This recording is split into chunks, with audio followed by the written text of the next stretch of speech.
उत्तरेला गेलो तर आपल्याला रामलाल भेटतो आणि आपल्या पश्चिमेमध्ये आपण आलो तर कुठेतरी आपल्याला रामदास दिसतो.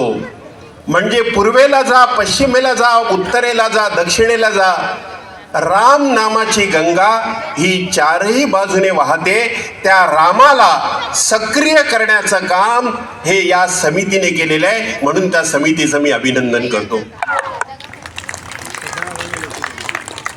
आपल्या सगळ्यांना माहिती आहे की आपण एखाद्या कामाबद्दल विचार करत असतो त्यावेळेला असं म्हणतो, हे काम जर चांगलं असेल तर आपण म्हणतो या कामात राम आहे, आणि काम खराब असेल तर म्हणतो या कामात काही राम नाही.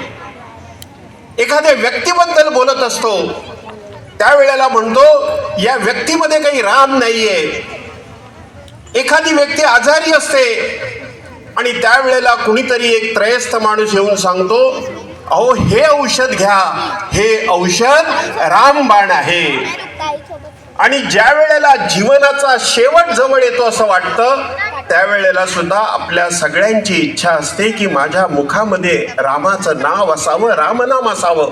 म्हणजे जीवनाचा प्रारंभ ज्याच्या नावाने होतो आणि जीवनाचा अंत सुद्धा ज्याच्या नावाने व्हावा असं वाटतं. तो राम जागृत करण्याचा प्रयत्न या हिंदू एकता समितीच्या माध्यमातून झालेला आहे. मंडळी, 1947ला आपण स्वातंत्र्य झालो. ते स्वातंत्र्य घेत असताना आपल्या एका डोळ्यामध्ये आनंदाश्रू होते तर दुसऱ्या डोळ्यामध्ये दुःखाश्रू होते.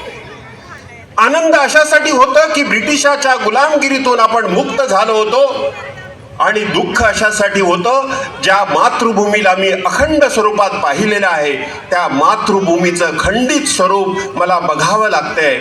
आणि धर्माच्या आधारावर एक आपल्या